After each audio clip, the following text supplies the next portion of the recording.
Bom, estou muito feliz com a presença de vocês e com essa palestra a respeito de São Patrício, em comemoração ao dia de São Patrício que se aproxima. Então, pedindo ao Senhor que nos abençoe, vamos dedicar essa palestra pedindo a intercessão do Senhor. Em nome do Pai, do Filho e do Espírito Santo. Amém. Pai nosso que estás no céu, santificado seja o teu nome, venha a nós o teu reino, seja feita a tua vontade, assim na terra como nos céus.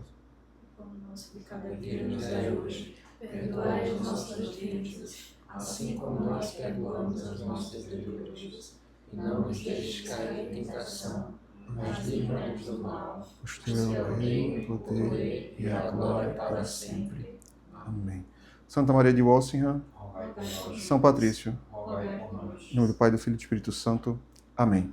Eu queria colocar, logo no início, uma passagem da Sagrada Escritura do Evangelho segundo João, capítulo 14, que diz assim: Nosso Senhor diz aos discípulos: em verdade vos digo, aquele que crê em mim fará também as obras que eu faço, fará outras ainda maiores, porque eu vou para o Pai.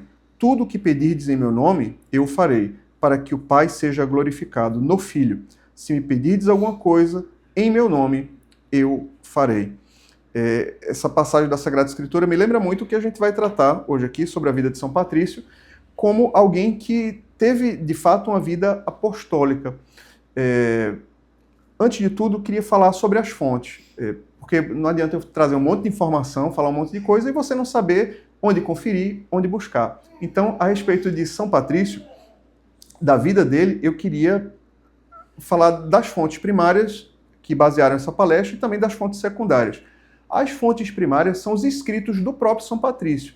Mesmo em tempos tão longínquos, São Patrício deixou escritos do seu próprio punho, que são as Confissões de São Patrício e também a Epístola ad Coroticum, que é a Epístola a Corótico, que era um chefe de um grupo de piratas que invadiu a Irlanda e feriu e fez grande mal ao povo irlandês, especialmente a alguns discípulos de São Patrício. Então, esse trabalho, essas informações que eu vou trazer, tem como fonte primária o próprio escrito de São Patrício e também a gente tem as fontes secundárias, né, que são as hagiografias medievais. A hagiografia é a história da vida de um santo. Então, nesse período medieval, a gente tem, do século V ao século XV, a gente tem uma série de hagiografias importantes sobre a vida de São Patrício. Uma delas, muito importante, é a Topografia Ibérnica, do século XIII, do século XII, na verdade, escrita por Giraldus Cambrensis, que faz o relato de muitos aspectos da vida de São Patrício, especialmente aquele episódio das serpentes, que eu vou explicar por que na Irlanda não existe serpente, né? E isso tem a ver com um episódio interessantíssimo da vida de São Patrício. Essas hagiografias medievais, elas trazem a tradição oral mesmo, que foi transmitida e que foi passada. Por exemplo, o Purgatório de São Patrício, que a gente vai identificar o que é, o uso do trevo e a própria história das serpentes. Enfim, então são essas as fontes. Vamos lá, a vida de São Patrício, e eu vou tentar relacionar esses fatos da vida de São Patrício com valores e ensinamentos cristãos. Ele nasceu em 387 em Boven, uma aldeia localizada no condado de West Glamorgan, na principal área de North Port Talbot, no sul do país de Gales. Em última instância, é um pedaço da Grã-Bretanha sob o domínio romano. O nome de batismo de São Patrício é Maevin Sucat. Não é propriamente Patrício. Ele recebeu esse nome quando foi enviado e recebeu a vida religiosa. Então, esse é o nome religioso propriamente dele.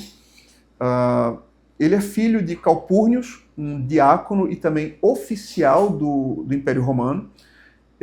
E também ele é neto de um sacerdote. Também, especialmente nessa época, os sacerdotes católicos romanos eram casados e tinham filhos, e então São Patrício é neto de um sacerdote e filho de um diácono que, ao mesmo tempo que era diácono, era também um oficial do exército romano-britânico.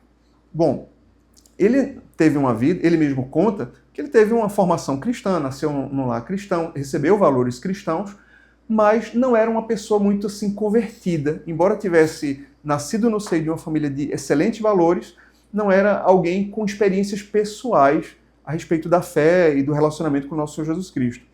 Até que, aos 16 anos, quando ele pastoreava os animais, o rebanho da família, isso era uma coisa muito comum naquela época, ele foi sequestrado por corsários, por piratas que invadiram a costa e tomavam quem eles encontravam para essas pessoas serem vendidas como escravos. Então, aos 16 anos, ele pastoreava o rebanho da família, então foi sequestrado por piratas e foi vendido como um escravo. E ele foi levado à Irlanda. Ele, ali na Grã-Bretanha de domínio romano, ali no entorno de Gales, foi levado à parte mais norte da ilha, que foi a ilha da Irlanda.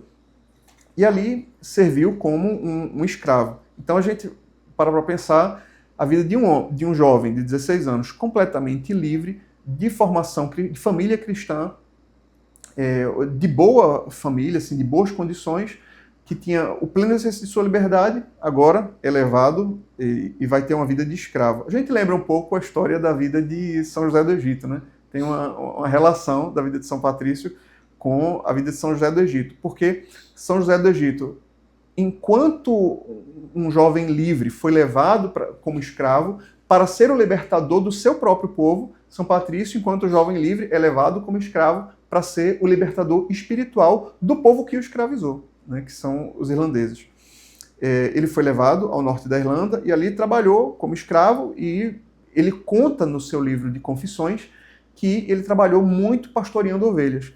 E é uma coisa interessante, porque quem vai para a Grã-Bretanha vê que ali os tempos são muito frios.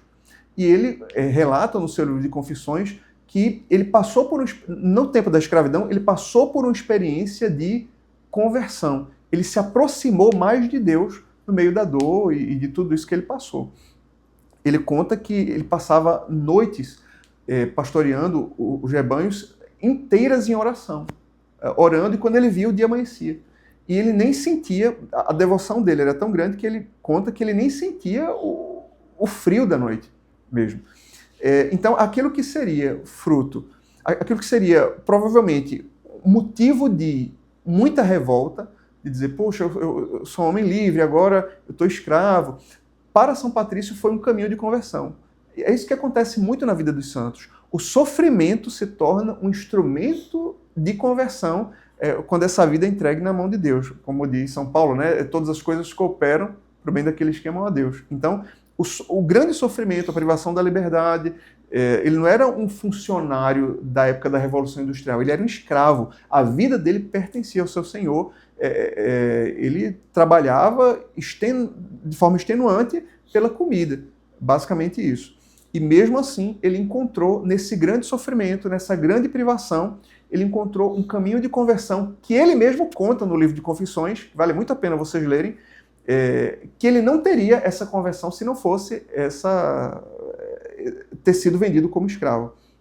Então, em meio a todo esse sofrimento, como escravo, ele usou o sofrimento para se unir mais a Deus através de uma vida de abnegada oração e de penitência. Bom, e aí ele se conformou à vontade de Deus, que ele fosse escravo, se conformou a essa situação e dos limões fez uma limonada, né?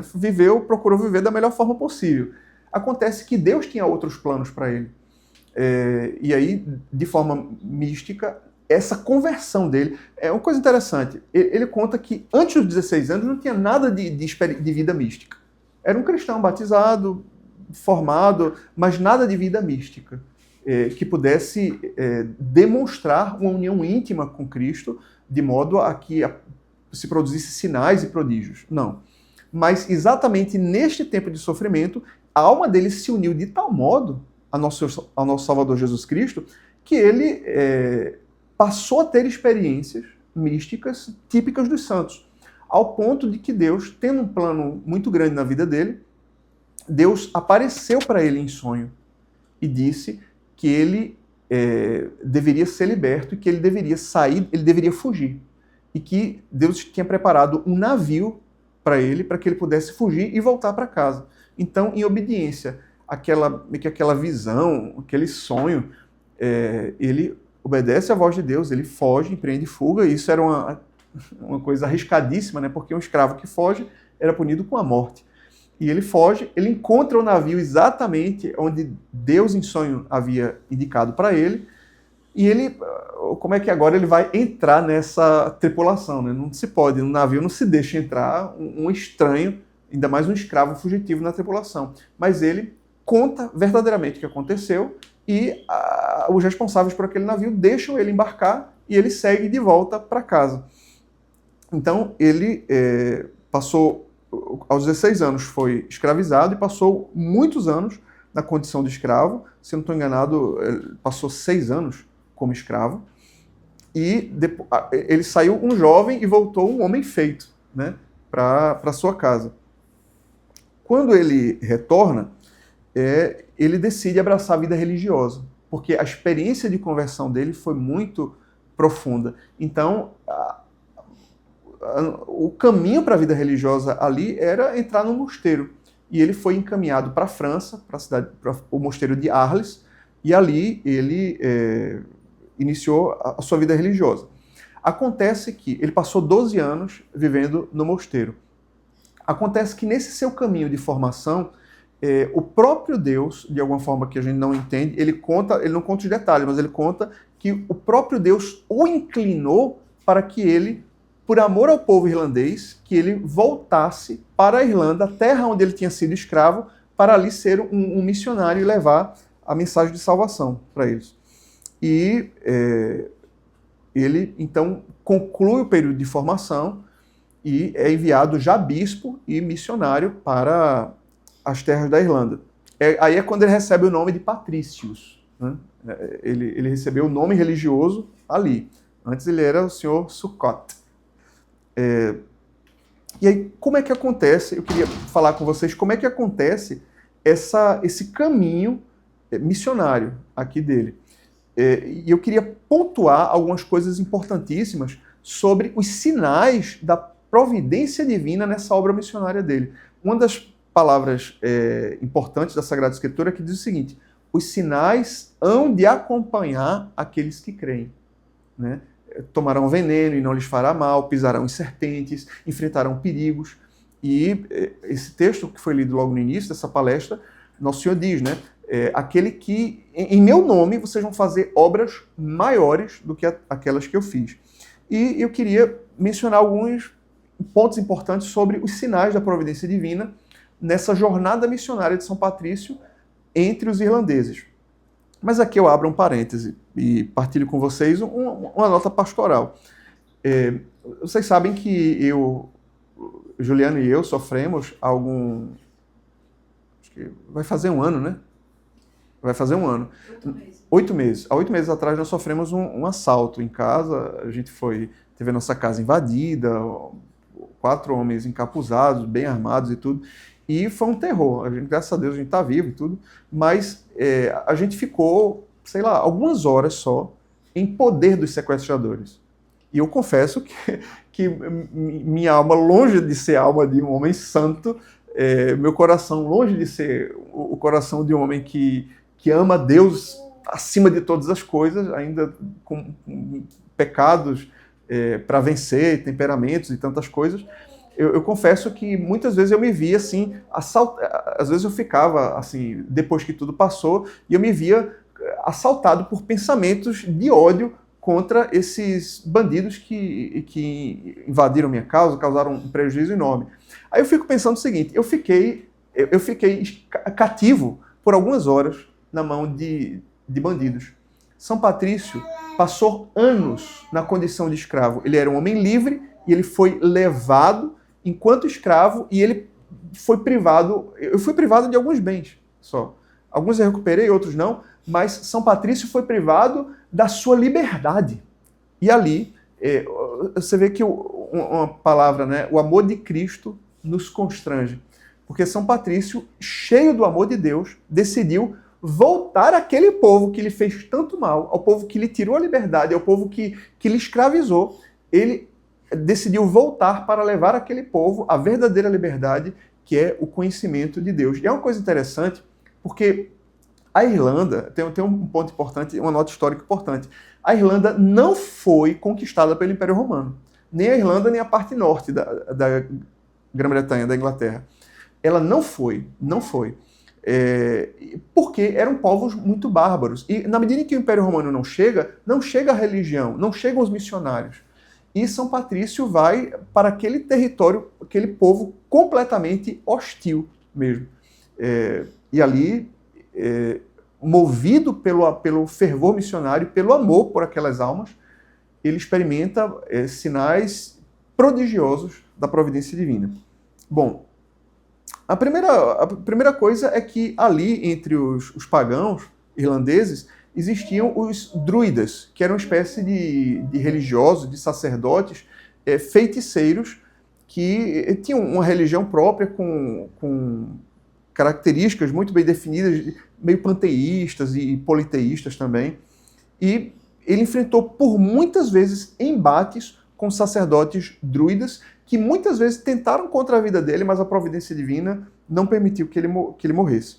Ele foi preso em incontáveis ocasiões e tentaram matá-lo, mas milagrosamente ele não morria, né? Como aconteceu na vida de muitos santos. Por exemplo, na vida de São João Evangelista, ele foi o único apóstolo que não foi martirizado. Mas não porque não tentaram, né? Tentaram matá-lo de várias formas e ele simplesmente não morria. Então desistiram, né? E o mantiveram preso. Assim aconteceu na vida de São Patrício. Por diversas vezes tentaram matá-lo e não conseguiram por milagre da providência divina mesmo. Também na religião druida existia sacrifícios humanos, né? Era uma coisa terrível. E se conta numa dessas radiografias medievais que logo quando São Patrício chega na ilha, ele presenciou que numa pedra muito grande havia uma jovem donzela que haveria de ser sacrificada a um deus druida. E naquele momento São Patrício ergue a mão e diz que eles não fizessem aquilo, e São Patrício toca a rocha e a rocha simplesmente se parte ao meio e as pessoas que estavam ali em cima caem e naturalmente a vida daquela jovem é salva. Uma outra coisa é que também São Patrício foi alvo, já algum tempo depois evangelizando, ele foi alvo de envenenamento, assim como na história de São Bento. Mas conta, né, que ele tomou o veneno sem saber inocentemente e o veneno não fez mal. Como uma referência clara à Sagrada Escritura que diz, né, em meu nome tomarão veneno e não lhes fará mal também. Um outro fato interessante da vida de São Patrício, uma obra da providência, é a questão da emboscada no bosque, na floresta. Quando São Patrício e agora já muitos de seus discípulos estavam ali com ele, que eram monges também. Então, quando veio o exército liderado pelos sacerdotes druidas para matá-los, então eles oraram a Deus e Deus fez com que eles se transformassem, a aparência deles, em servos, em animais. E quando o exército inimigo chegou, não conseguiu encontrá-los. Eles ficaram, digamos, invisíveis, como se fossem animais, para os inimigos. Ainda tem um outro ponto importante, enquanto um sinal da divina providência, que fala sobre o embate com os sacerdotes druidas em relação às serpentes. Os sacerdotes druidas eram encantadores de serpentes também. E eles manipulavam, encantavam as serpentes a partir do seu poder dos seus deuses. Então, São Patrício, diante de um embate aos moldes de Santo Elias com os profetas de Baal, no molde daquele embate, São Patrício invocou a providência divina e repreendeu aquelas serpentes que foram encantadas pelos druidas. E aí tem um detalhe, é que no momento em que São Patrício, com seu báculo de pastor, de bispo, ele deu ordem não só àquelas serpentes que estavam ali sendo encantadas pelos druidas, mas ele deu ordem a todas as serpentes da ilha. Então se conta nessa radiografia que quando ele deu ordem às serpentes e bateu o cajado, não só aquelas serpentes, mas todas as serpentes da ilha saíram da ilha e foram para o oceano. Todas as serpentes deixaram. Então foi um fenômeno assim que trouxe muitas conversões incrível, mostrando que, de fato, existia um poder espiritual que manipulava as serpentes, mas que o poder do Deus que estava com São Patrício era muito maior do que aquele poder de feitiçaria que estava com os druidas. E aí tem um fato interessante, naturalmente, todo mundo que não tem fé vai querer explicar o milagre por uma razão científica. Então, eles dizem o seguinte, alguns cientistas vão dizer, não, mas é porque por uma questão geológica, naquela ilha não tem serpentes, não tem resquício geológico de serpente, por alguma razão que eles vão explicar que não inclui a existência de Deus e a vida de São Patrício. Mas é claro que nós acreditamos piamente nessa narrativa de que Deus usou São Patrício para expulsar as serpentes, e até hoje quem vai na Irlanda sabe que ali não tem cobras, não tem serpentes. Então, uma outra coisa importante relacionada à vida de São Patrício, que aí supera um pouco essa ideia da divina providência, mas agora como São Patrício evangelizou aquele povo, que é a questão do símbolo do trevo e a catequese sobre a Santíssima Trindade. Há uma vegetação muito comum ali na Irlanda, que é o trevo, né? O trevo de 3 folhas, normalmente. E ali, como a religião pagã irlandesa era uma religião politeísta, eles não entendiam muito bem como essa ideia da Trindade era um Deus só que subsistia em 3 pessoas. Então, ele usava o trevo para explicar o seguinte: um trevo sem uma folha, ele não é um trevo, ele não está completo.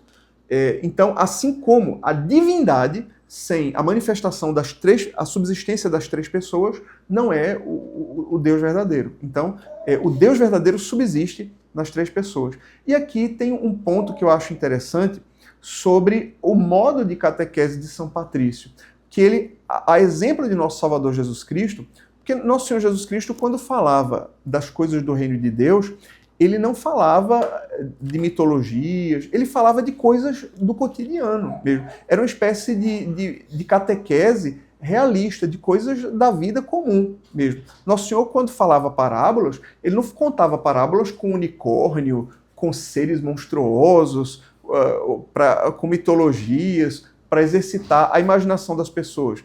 Nosso Senhor, quando queria falar alguma coisa do reino de Deus, ele dizia o seguinte: não, o reino de Deus é semelhante ao homem que pegou a semente e foi semear, uma parte da semente caiu na beira do caminho, outra caiu entre os espinhos, outra caiu na parte pedregosa e outra na terra boa. Ele falava de coisas comuns da vida mesmo. Nosso Senhor dizia: o reino de Deus é como um grão de mostarda que cai na terra e cresce. Então, eram coisas do mundo real. Assim como São Patrício, de forma muito inspirada, trouxe essa catequese a partir de coisas da realidade. Imagina, explicar a doutrina da Santíssima Trindade não é uma coisa muito simples, até para teólogos experimentadíssimos. Mas ele conseguia, a partir de elementos do mundo real, explicar coisas espirituais, a exemplo de Nosso Senhor Jesus Cristo. E eu falo isso até de alguma forma como talvez uma crítica. Hoje em dia, quando se fala em educação, em catequese, né, se fala muito assim, não, vamos educar, vamos evangelizar através da formação do imaginário. Então se fala o seguinte: não, é preciso formar o imaginário com mitologias, com seres monstruosos e coisas do tipo, quando na verdade São Patrício, a exemplo do próprio Nosso Senhor Jesus Cristo, falava de coisas elevadíssimas, usando exemplos comuns da realidade que eram a referência das pessoas. E aí o trevo se tornou um símbolo da própria Irlanda, né, do próprio povo irlandês. Tem uma coisa interessante, é que o trabalho de São Patrício foi tão sublime que a ilha da Irlanda ela ganhou o apelido de Holy Island, ou Ilha Santa, ou Ilha dos Santos também.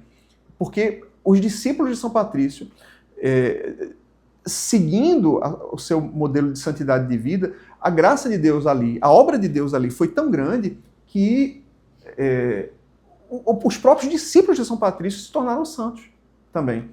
Então, por que essa ideia dos santos, né? A gente fala assim, porque os santos, Afinal de contas, toda a glória deve ser dada a Deus, né? As pessoas dizem, não, só a Deus glória. E esses pobrezinhos entendem mal as coisas, porque quando Deus manifesta o poder dele na vida de um filho, quando Deus enche a bem-aventurada Virgem Maria de graça, né? sendo a que é caritomênia, a plena de graça, Deus está glorificando ele mesmo, porque Deus é glorificado na vida dos seus filhos, dos seus santos. Então, quando Deus usa São Patrício e os santos que foram discípulos de São Patrício para fazer obras grandiosas, Deus está glorificando ele mesmo, na medida em que a alma dos seus filhos, dos seus santos, se conforma e se une ao nosso Salvador Jesus Cristo. Então tem vários santos que foram discípulos de São Patrício, como São Corentino, São Sansão, São Gildas, São Columba, muito importante também. E tem um santo interessante que é São Brandão. Ele tem uma história muito interessante com a questão do nome do Brasil, né? Normalmente a gente no colégio diz assim, de onde veio o nome do Brasil? A gente fala, né? As pessoas dizem, não, o nome do Brasil veio por causa do pau-brasil, que era uma madeira vermelha quando se cortava e parecia uma brasa em chama, e o nome do Brasil veio por conta disso. Mas isso tem nada a ver, é a história da carochinha. O nome Brasil já era, muito antes do Brasil, nação, ser descoberto, o nome Brasil, que vinha do inglês arcaico Rai Brasil, ele significava uma terra maravilhosa, uma terra santa, uma terra paradisíaca, que o próprio São Brandão tem esse registro em que ele foi levado em espírito a essa ilha, e ele contemplou uma ilha maravilhosa, paradisíaca, e ele deu esse nome de Rai Brasil. Então, esse nome de lugar paradisíaco já era consolidado dentro do inglês arcaico, e não sei, aí de fato eu não sei dizer, mas é possível que tenha alguma relação com o próprio nome da nossa nação, né, do Brasil mesmo. Mais até do que, faz mais sentido do que a vermelhidão de uma madeira, né, também. Principalmente porque se a gente olha na história do Brasil, a Carta de Pero Vaz de Caminha é basicamente narrando o quanto essa terra era um paraíso, né? E o quanto existia a missão de colonizar, de evangelizar as almas dos nativos também. Mas esse é só um detalhe que até a própria história, a vida de São Patrício, com seu discípulo São Brandão, tem uma relação com o nome do Brasil também. Muito bem. E houve um fato que foi importantíssimo no processo de evangelização. São Patrício evangelizou muitos anos, décadas ali, a Irlanda, fundou mosteiros, e quando a gente diz que fundou mosteiros, a gente quer dizer que fundou escolas, porque os mosteiros eram as escolas do povo também. Então ele influenciou profundamente a vida da Irlanda, e há um último episódio que eu queria compartilhar com vocês antes da gente abrir para algumas perguntas que alguém queira fazer, ou alguma colocação, que foi a conversão do rei, ali, do principal rei pagão. Foi o seguinte, e de onde vem a oração da couraça de São Patrício, essa oração que a gente conhece. Houve uma ocasião em que, diante do embate da fé cristã com as falsas religiões pagãs dos irlandeses, São Patrício arquitetou um plano para revelar a fé ao maior número de habitantes da ilha. E aí o que aconteceu foi o seguinte, existia uma festa pagã entre os irlandeses chamada a festa do Fogo de Beltane, que naquele ano de 433 ela coincidia com a vigília de Páscoa. Então, o Fogo de Beltane era o seguinte, ela consistia no seguinte, todos os habitantes da ilha, todas as famílias, as casas da ilha iam fazer uma fogueira.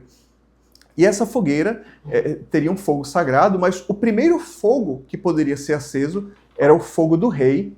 E então os súditos iam ao fogo do rei, trazendo uma tocha, e eles acendiam com o fogo do rei a sua própria fogueira, nesse rito religioso, em homenagem a esse Fogo de Beltane.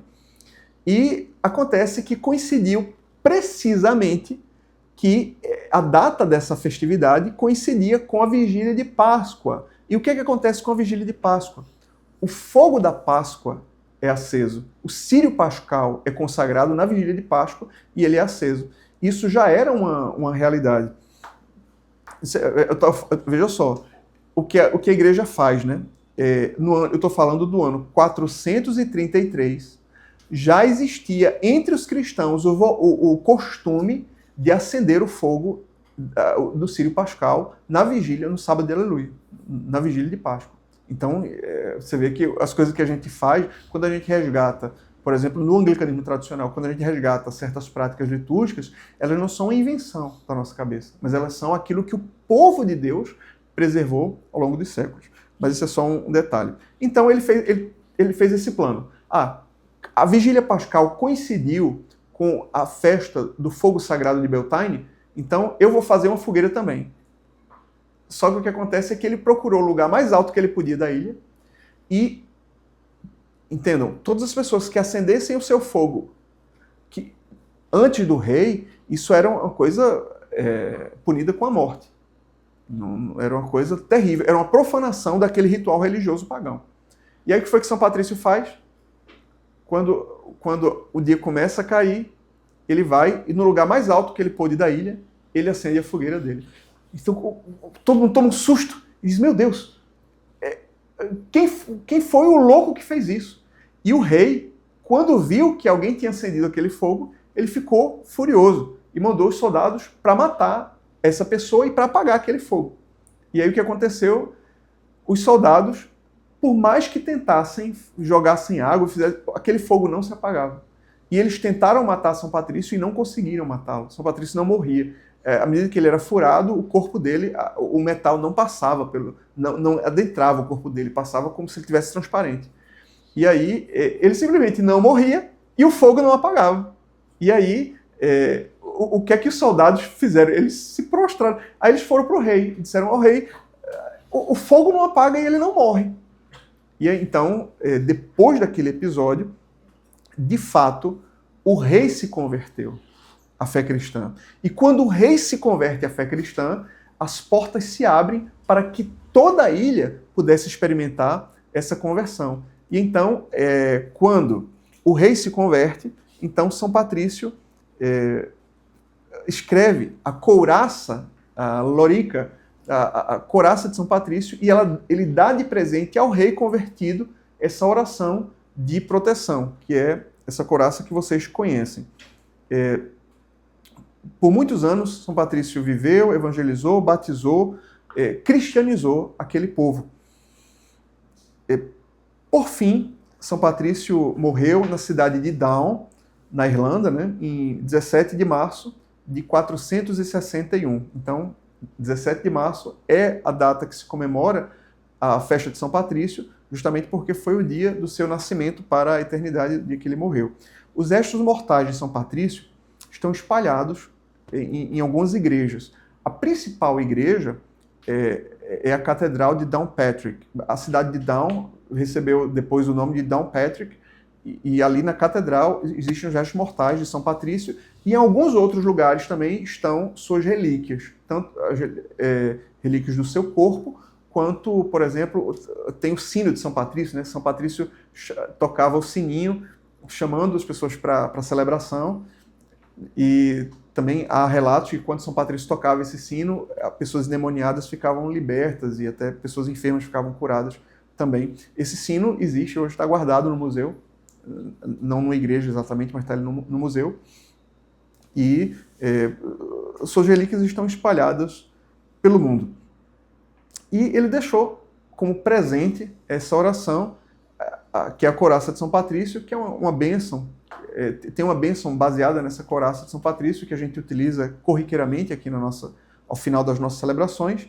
E a couraça de São Patrício é essa oração que eu quero encerrar essa palestra proferindo essa oração, que foi um presente ao rei convertido depois do milagre do fogo sagrado de Beltane na vigília pascal. E diz assim: levanto-me neste dia que amanhece por uma grande força, a invocação da Trindade, pela fé na Tríade, pela afirmação da unidade do Criador da criação. Levanto-me neste dia que amanhece pela força do nascimento de Cristo e de seu batismo, pela força de sua crucificação e sepultamento, pela força de sua ressurreição e ascensão, pela força de sua descida para o julgamento dos mortos. Levanto-me neste dia que amanhece, pela força do amor dos querubins e obediência aos anjos, a serviço dos arcanjos, pela esperança da ressurreição e do prêmio, pelas orações dos patriarcas, pelas previsões dos profetas, pela pregação dos apóstolos, pela fé dos confessores, pela inocência das virgens santas, pelos atos dos bem-aventurados. Levanto-me neste dia que amanhece, pela força do céu, luz do sol, clarão da lua, esplendor do fogo, pressa do relâmpago, presteza do vento, profundeza dos mares, firmeza da terra, solidez da rocha. Levanto-me neste dia que amanhece, que a força de Deus me dirija, que o poder de Deus me ampare, que a sabedoria de Deus me guie, que o olhar de Deus me vigie, que o ouvido de Deus me ouça, que a palavra de Deus me faça eloquente, que a mão de Deus me guarde, que o caminho de Deus me esteja à frente, que o escudo de Deus me proteja, que o exército de Deus me defenda, das armadilhas do demônio, das tentações do vício, de todos os que me desejam mal, longe e perto de mim, agindo só ou em grupo. Conclamo hoje tais forças a me protegerem contra o mal, contra qualquer força cruel que me ameace corpo e alma, contra a encantação dos falsos profetas, contra as leis negras do paganismo, contra as leis falsas dos hereges, contra a arte da idolatria, contra feitiços de bruxas e magos, contra saberes que corrompem o corpo e a alma. Cristo guarde-me hoje contra veneno, contra fogo, contra afogamento, contra ferimento, para que eu possa receber e desfrutar a recompensa. Cristo comigo, Cristo à minha frente, Cristo atrás de mim, Cristo em mim, Cristo embaixo de mim, Cristo acima de mim, Cristo à minha direita, Cristo à minha esquerda, Cristo ao me deitar, Cristo ao me sentar, Cristo ao me levantar. Cristo no coração de todos a quem eu falar, Cristo na boca de todos os que me falarem, Cristo em todos os olhos que me virem, Cristo em todos os ouvidos que me ouvirem. Levanto-me neste dia que amanhece por uma grande força, pela invocação da Trindade, pela fé na Tríade, pela afirmação da unidade, pelo Criador da criação. Em nome do Pai, do Filho e do Espírito Santo. Amém. Em resumo, alguém que soube viver o perdão e alguém que se colocou por completo nas mãos de Deus para ser um instrumento, para que cada vez mais pessoas pudessem conhecer e amar a Cristo. Então, são essas as considerações, e aí eu deixo aberto se alguém quiser fazer alguma pergunta. Alguém? Senão a gente faz uma oração. Tem uma pergunta a fazer. Em relação a São Patrício, hoje na Irlanda, existe algum reconhecimento entre os anglicanos, os católicos lá, da presença dele? Assim, uma pergunta, se possível, porque na Irlanda do Norte todo mundo é muito protestante. Isso. Então, como é essa relação lá? Verdade. Até onde eu sei mesmo, é bem folclórico. A relação com São Patrício é mais folclórica do que religiosa, especialmente porque houve um declínio muito grande da fé na Europa, né? E o Reino Unido não seria diferente. Também a Irlanda do Norte, a Irlanda. Existem as igrejas, Downpatrick, vários outros santuários também que têm relíquias de São Patrício. Existe, só que a festa de São Patrício ela se tornou muito mais um folclore, até meio carnavalesco, do que uma devoção mesmo. E por isso que esse é o nosso propósito, de resgatar a devoção a São Patrício, muito mais do que trazer o folclore do duende, da cerveja verde, ou dos carros alegóricos que desfilam, mas resgatar a força e a virtude desse santo que, com tão pouco, fez tanto porque se entregou por completo nas mãos de Deus mesmo. Em Nova York, houve, especialmente no começo do século XX, esse resgate, né, dessa cultura, porque é muito irlandês em Nova York, e eles fizeram um resgate folclórico maior em Nova York depois que foi para a Irlanda mesmo. Então, acho que é isso. Oi, Tom. Bia, sim. Reverendo, eu gostaria de fazer uma pergunta sobre a questão da comunhão dos santos e a devoção aos santos. Sim. Quais as diferenças da parte do cristianismo que acredita e a parte que não acredita? E por que é importante a gente se ater a essa matéria? Isso. Obrigado, Bia. Excelente pergunta. Para que a gente está falando, né, de São Patrício ou ter devoção aos santos? Na verdade, porque a gente fala da igreja como corpo de Cristo, fala-se muito, todos os cristãos falam, mas especialmente dentro do protestantismo, parece que é um Frankenstein, parece que o corpo ele não está ligado assim, de fato ao Cristo cabeça. Quando, vamos supor que Tom se torne um cirurgião. Estudando medicina, eu não estou que ele se torne um cirurgião. Então ele vai fazer cirurgia, a mão dele vai lá, ou operar o bisturi, ou operar os robôs, né, que agora tudo é por robô. Alguém vai dizer assim, puxa, eu queria trazer um voto de louvor à mão direita de Tom, do Dr. Hamilton Neto, que tem muita perícia, as mãos do Dr. Hamilton tem... Não, a virtude da mão, a perícia da mão é a virtude da pessoa mesmo. Então, na medida em que nós glorificamos, exaltamos a santidade de pessoas completamente entregues a Deus, é o próprio Cristo que nós estamos exaltando. Na medida em que nós elogiamos e veneramos com sagrado respeito a vida dos santos, é o próprio Deus. Normalmente as pessoas falam, né? Deus não divide a sua glória com ninguém, né? Isso foi dito exatamente num contexto de uma libertação nacional. E, de fato, Deus não divide a glória que é devida a Deus, ele não divide com ninguém. Acontece que a igreja, os santos, né? A igreja está incorporada a Cristo. A igreja está unida a Cristo como a cabeça está unida ao corpo, de tal modo que a virtude do corpo é a virtude da cabeça, é a virtude da pessoa. Por isso que se a gente compreende que os santos estão intimamente unidos a Cristo e eles só experimentam essas virtudes e essas graças por causa da união com Cristo, eu entendo que toda a glória que eu dou, todo o louvor que eu dou aos santos é um louvor, em última instância, que é dado a Deus, que os usou e manifestou a glória dele na vida dos seus filhos. Então, é nesse sentido. É justo que se faça oração aos santos, né? Isso dava assunto para outro vídeo, né? Mas eu diria assim, de forma rápida, porque eu acho que é nosso papel falar as coisas de forma clara mesmo. A igreja desde sempre compreendeu e orou pelos santos. E orou, invocou os santos mesmo. Antes que o Novo Testamento fosse totalmente compilado, existia a oração sob vossa proteção, a Santa Mãe de Deus. Existia a devoção mariana também. Então, e não só a ela, mas como aos outros santos também. Nos escritos dos templos, quando os cristãos se reuniam nas catacumbas, existia lá, Pedro, roga a Deus por mim. Então, essa relação, a igreja da terra se une com a igreja do céu, está lá no livro de Apocalipse, capítulo 6. Né? Existiam aqueles que tiveram as suas vestes esbranquiçadas, alvejadas no sangue do Cordeiro, e eles oravam a Deus. Então, os santos no céu oram. O próprio livro de Apocalipse diz isso de forma muito clara. E a igreja, desde sempre, acreditou que as orações da igreja da terra era reforçada pelas orações da igreja que já está no céu. A igreja que milita e a igreja já triunfante. Mais alguma dúvida? Então, eu falei do nome Rai Brasil, né? Também eu me adiantei. A dúvida de Juliana já logo engatei na palestra. Então, se a gente não tem nenhuma dúvida a respeito disso, a gente pode encerrar nesse momento. Em nome do Pai, do Filho e do Espírito Santo. Amém.